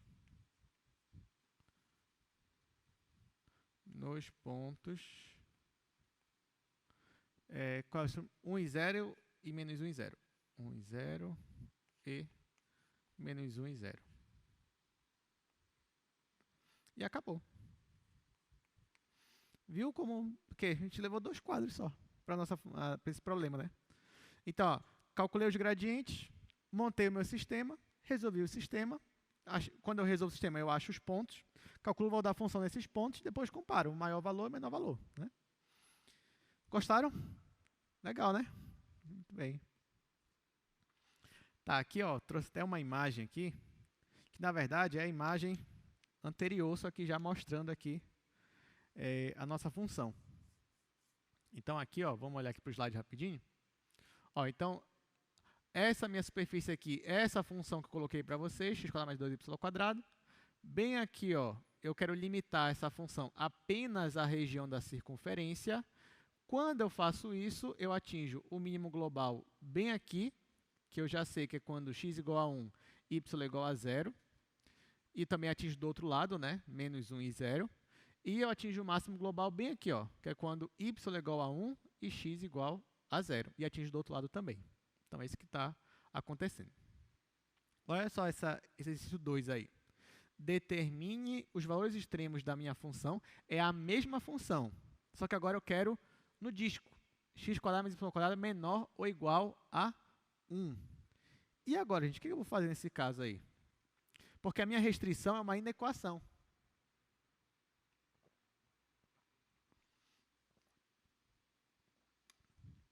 Vamos discutir aqui. Essa a gente vai fazer rápido, na verdade, isso daí.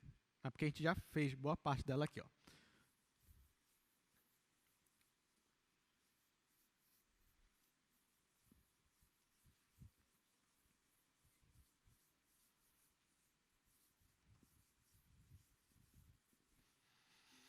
Então, vou tentar fazer essa mais rápido, porque vocês já vão entender que ela já está praticamente feita aqui. Exercício 2. Ó, a função é a mesma, tá? xy igual x² mais 2y². Só que agora o que muda da minha restrição, que aqui eu tenho x² mais y² menor ou igual que 1. Então, pronto, vamos entender aqui um pouquinho. Primeiro, eu quero perguntar para vocês, que região é essa daqui, né? Que disco é esse daqui? É um disco de centro 0, raio R, raio igual a 1, só que isso vai incluir não só a circunferência, mas também os pontos que estão dentro dela. Então, se eu fosse considerar o domínio da minha função, seria algo assim, ó. Não só a circunferência, mas também todo mundo que está aqui dentro. Então, olha só, gente, olha que interessante. Vocês concordam comigo que eu estou aqui numa região em um compacto, por exemplo, onde eu tenho a fronteira. Quem é a fronteira? É quando isso aqui é igual a 1, que eu chamei de função g igual a 1. E eu tenho o meu interior. Então, nesse caso aqui, eu quero saber o máximo e o mínimo de uma função em um compacto. Como é que você faz isso? Como é que você acha máximo e mínimo de uma função em um compacto? Quando a sua região lá é uma região compacta, né? Quais são os passos? Primeiro, você calcula os pontos críticos da sua função que estão no interior da sua região. Segundo passo, você calcula os pontos de máximo e mínimo que estão na fronteira da sua região. Mas que a fronteira aqui não é justamente a minha circunferência? Eu não acabei de calcular o valor máximo e mínimo da minha circunferência? Não calculei? Ó, bem aqui, ó. Quem é a primeira questão? Eu quero o máximo e o mínimo, só que para essa restrição. Isso aqui não é a circunferência? Então, já sei quem são os máximos e mínimos na circunferência. São esses daqui, ó. 2 é o valor máximo, 1 é o valor mínimo, esses são os pontos de máximo e mínimo. Então, ó, nesse caso aqui, eu já sei quem são os máximos e mínimos na fronteira. Falta só descobrir quem é máximo e mínimo no interior. Como é que eu faço isso? Faço o gradiente igual a zero. Acho o ponto crítico e calculo no ponto crítico. E acabou. Só isso. Falta esse passo, depois eu comparo. Gente, isso aqui é muito importante, porque se você reparar, lá no assunto passado, toda vez que eu te dava um compacto, esse compacto não era um polígono, era um triângulo, era um quadrado, aí você dividia a fronteira em 4 partes, em 3 partes, em 2 partes. Talvez você poderia se perguntar, professor, mas se a fronteira não for um polígono? Se a fronteira for uma circunferência, e aí, como é que eu ia fazer? Agora você já tem a resposta. Você faz, quando chega na circunferência, você pode aplicar o multiplicador de Lagrange para achar os máximos e mínimos na fronteira. E depois você compara, ver quem é realmente o maior valor, quem é o menor valor.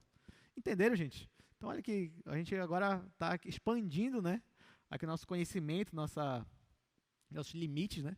Então, vamos lá. Então, primeiro, vou calcular aqui no interior. Então, vou colocar assim. Então, vou pegar aqui o gradiente dessa minha função, igualar o vetor nulo.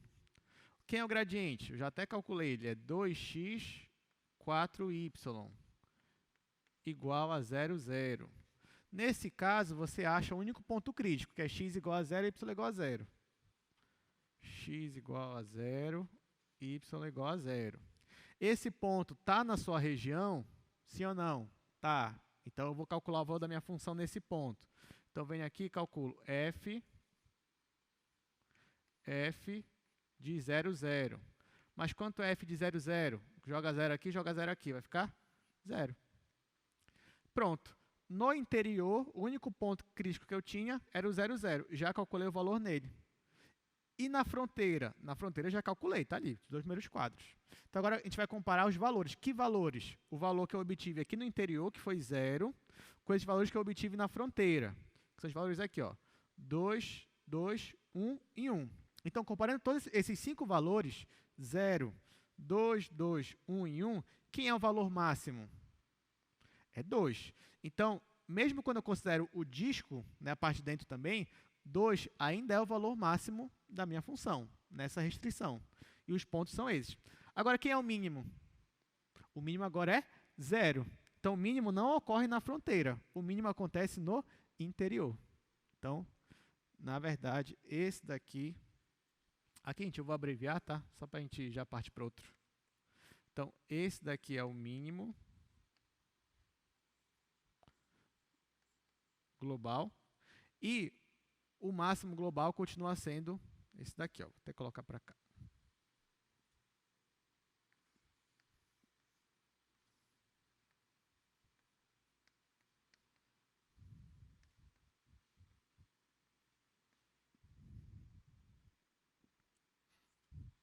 Então, pronto, encerramos essa questão.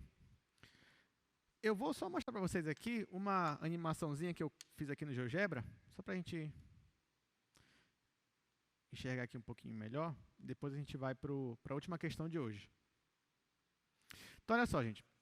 Essa função aqui que vocês estão vendo, em azul, é a função x² mais 2y².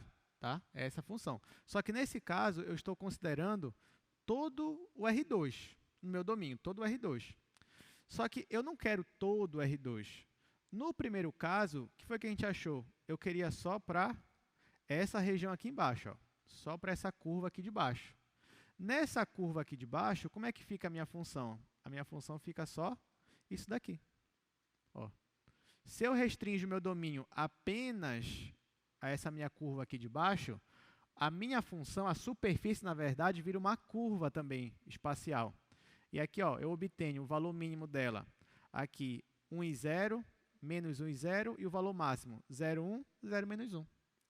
No segundo caso, eu considerei não só essa curva aqui de baixo, mas o interior dela. Ou seja, eu considerei isso daqui, ó, essa parte aqui todinha. Quando eu considero o disco, como é que fica a minha função? Minha função fica assim, só esse pedaço. Tá? Então, ó, nesse caso, eu ainda tenho o valor máximo nesses pontos aqui, ó, nesse ponto, mas o meu valor mínimo agora está aqui no 0, 0. Então, é isso que aconteceu. Entenderam agora geometricamente o que aconteceu? Tá, então, vamos aqui para a nossa última. Olha, o exercício 3, eu vou deixar até para sexta-feira, vou até pedir para os monitores resolverem uma parecida com esse exercício 3, tá bom? Vou pular para o exercício 4 já. Mas olha só o que seria o 3. Encontre 3 números positivos cuja soma seja S, e de modo que o produto seja o maior possível. Então, agora é geral, né? Geral, você tem um problema assim mais geral e você quer saber como é que resolve ele. Tá, mas isso aí, sexta-feira, vocês vão entender um pouquinho. Então, número 4.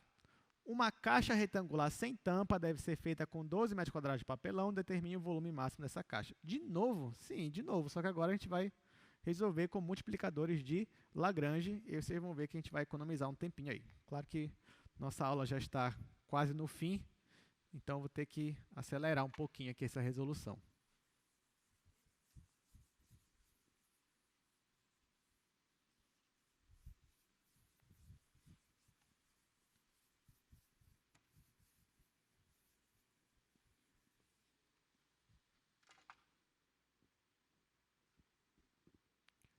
Então, a gente coloca aqui exercício 4, é aquela caixa retangular. Vou só desenhar aqui a caixa.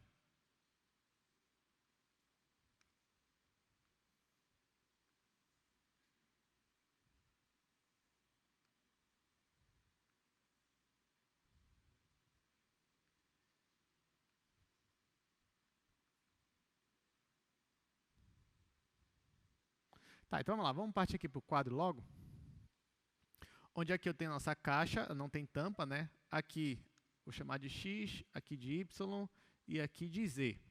Então, ó, o problema é que eu acho o volume máximo da minha caixa. Volume você sabe calcular. Volume, nesse caso aqui, é uma função que tem 3 variáveis, x, y e z. E como é que você calcula o volume dessa caixa? Você multiplica x vezes y vezes z. Então, essa função aqui vai ficar x, y, z. Tá, só que tem uma restrição. Qual é? Você só pode usar 12 metros quadrados de papelão. Então, se você fizer a área lateral total, isso tem que dar igual a 12, né? Aqui eu já vou fazer direto, até porque a gente já fez em aulas passadas. Então, vai ficar 2xz mais 2yz mais xy. Aqui eu não coloco o 2, porque não tem tampa na minha caixa. Isso aqui tem que ser igual a 12. Então, está aqui. Essa é a função que eu quero otimizar. Essa aqui é a minha restrição. Então, já venho aqui, ó, coloco, vou chamar isso daqui de função g. Agora, a minha função g, ela depende de 3 variáveis, x, y e z, mas não tem problema. Então, o primeiro passo para resolver uma questão dessa é calcular os gradientes, né? Então, venho, ó, calculo o gradiente de v. Então, ó, eu olho para a minha função v e calculo os derivados parciais em relação a x, y e z. Quando eu derivo em relação a x, fica yz. Em relação a y, fica xz.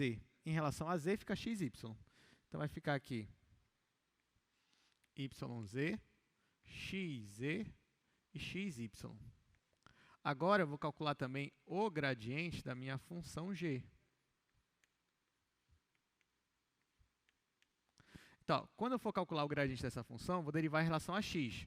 Aqui vai ficar 2e, aqui vai zerar, e aqui vai ficar y. Então, vai ficar 2e mais y. 2e mais y. Isso na primeira. Derivando em relação a y agora. Aqui vai zerar, aqui vai ficar 2e, e aqui vai ficar x. Então, vai ficar 2e mais x. Por último, derivando em relação a z, esse vai zerar, aqui vai ficar 2x mais 2y. 2x mais 2y. agora que eu tenho os gradientes, eu posso montar o meu sistema. É isso que eu vou fazer. Então, para montar o meu sistema, vou fazer aqui. O que eu vou fazer? Eu vou igualar gradiente de V igual a lambda vezes gradiente de G. Quem é os gradientes já estão aqui, né? Então, só vou repetir.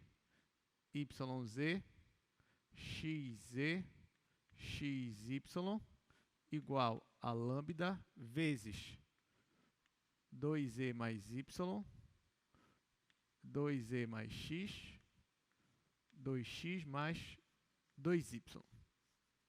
Agora que eu tenho isso, gente, o que eu faço? Eu vou obter um sistema. Daqui vai me gerar 3 equações, mas ainda tem essa outra equação aqui. Então, são 4 equações para 4 incógnitas, né? X, Y, Z e lambda. Então, vai ficar assim. Vamos lá.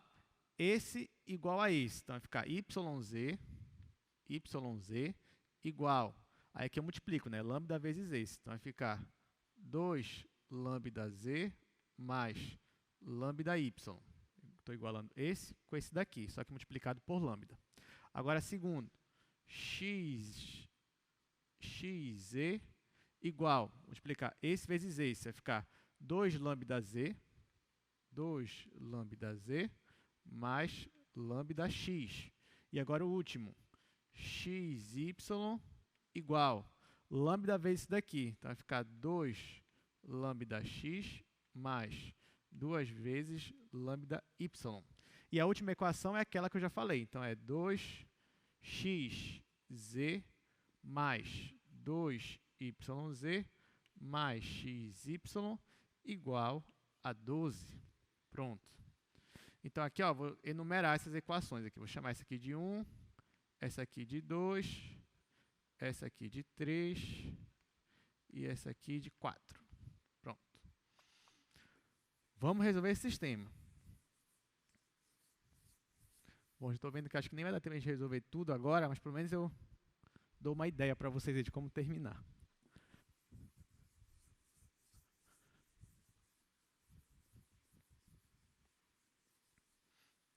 Gente, olha só, olha o que eu vou fazer aqui.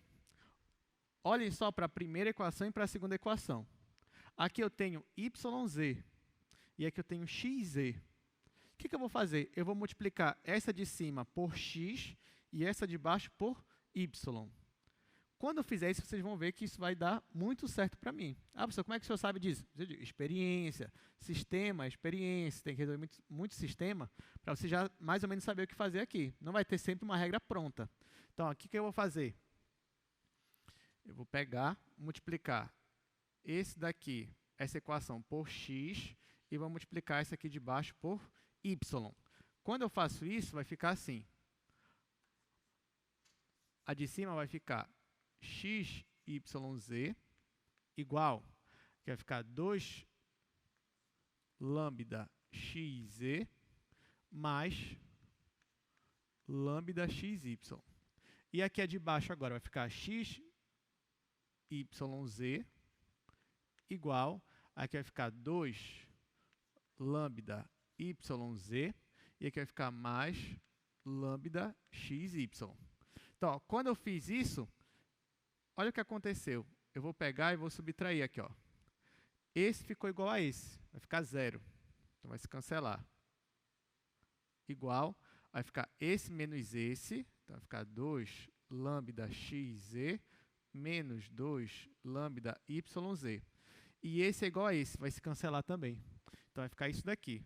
Quando eu coloco esse aqui, eu quero que ele apareça do outro lado, vai ficar 2 lambda yz igual a 2 lambda xz.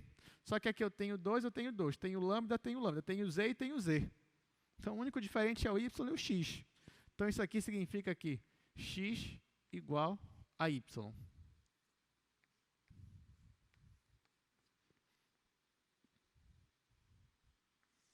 Pronto, já sei que x é igual a y. Agora, o que eu faço? Eu venho para cá e vou aplicar o mesmo raciocínio nessas duas aqui. Só que aqui quem está faltando é y, né? E aqui quem está faltando é z. Então, vou multiplicar esse aqui vezes y e vou multiplicar isso aqui por z. Então, venho aqui e multiplico por z. Aí, como é que vai ficar isso daí? Quando multiplicar por y, vai ficar de novo x, yz igual a 2 lambda yz mais lambda xy. Embaixo vai ficar xyz. Aí estou multiplicando por z, então vai ficar 2 lambda xz. Embaixo vai ficar mais 2 lambda yz. Aí olha só, vou subtrair. Aí o que vai acontecer? Esse é igual a esse, vai zerar. Esse é igual a esse. Então, esse vai se cancelar com esse. E aí vai sobrar só esse e esse, que eu vou colocar um do lado do outro, né?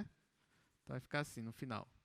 Vai ficar lambda xy igual a 2 vezes lambda xz. Aí aqui, ó, eu elimino o lambda, tá dos dois lados, e o x está dos dois lados. Então, eu descubro que y é igual a 2z. E y também é igual a x. Para encerrar, o que estava faltando? Já que x é igual a y, que é igual a 2z, então você vem aqui na última equação. Você poderia vir aqui na última equação, ó, e você poderia substituir x igual a 2z e y igual a 2z. E aí você resolvia essa equação.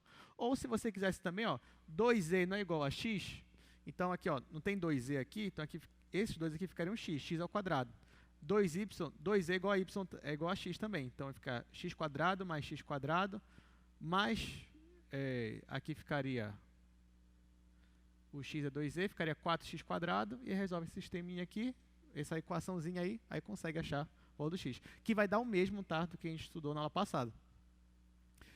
Qual é o resultado? X igual a 2, y igual a 2 e o z é igual a 1.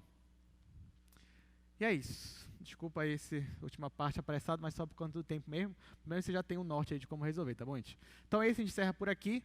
Boa prova para vocês. Conseguimos concluir essa parte. Semana que vem, integrais. E terceira avaliação também começando, tá? Então, até mais.